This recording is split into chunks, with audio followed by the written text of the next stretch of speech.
real quickly, okay, dried blood is dead blood.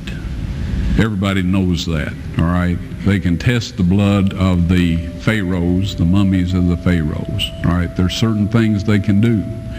They cannot get a chromosome count by any method I'm familiar with, all right? Things keep changing. I don't profess to know everything.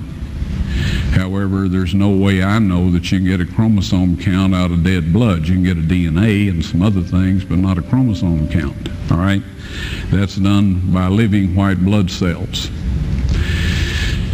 Now then, first of all, in this analysis, I took the blood into a laboratory in Israel. I asked one of the people I work with in antiquities, where is a good laboratory that does reliable work?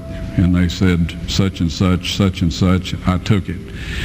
I just said, please examine this blood and tell me what you can tell me about it. All right? They said, well, look, we're going to reconstitute it. We're going to put it in normal saline and keep it at body temperature for 72 hours with gentle swirling. All right, that's their business. That's great. I said, now I want to be there when you check it out. They said, fine. So I was back. They checked it out. I said, now, they said it's human blood. We can tell that.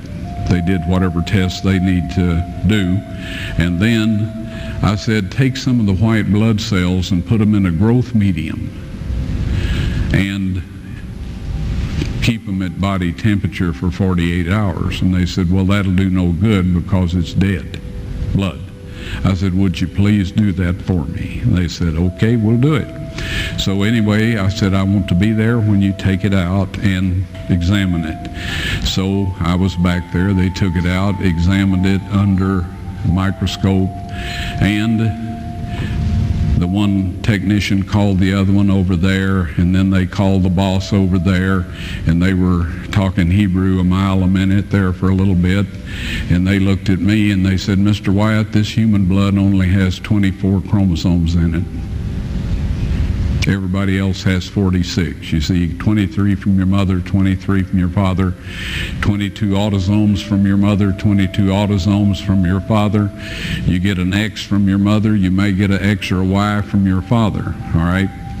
This blood had 23 chromosomes from the mother's side, one Y chromosome only. You see, the child could not have developed if they hadn't had the autosomes from the mother. So all of his physical characteristics were determined by his mother's side of the family, her autosomes. His maleness was determined by this one Y that came from a source, not a human male. Then they said, this blood is alive. And then they said, whose blood is this?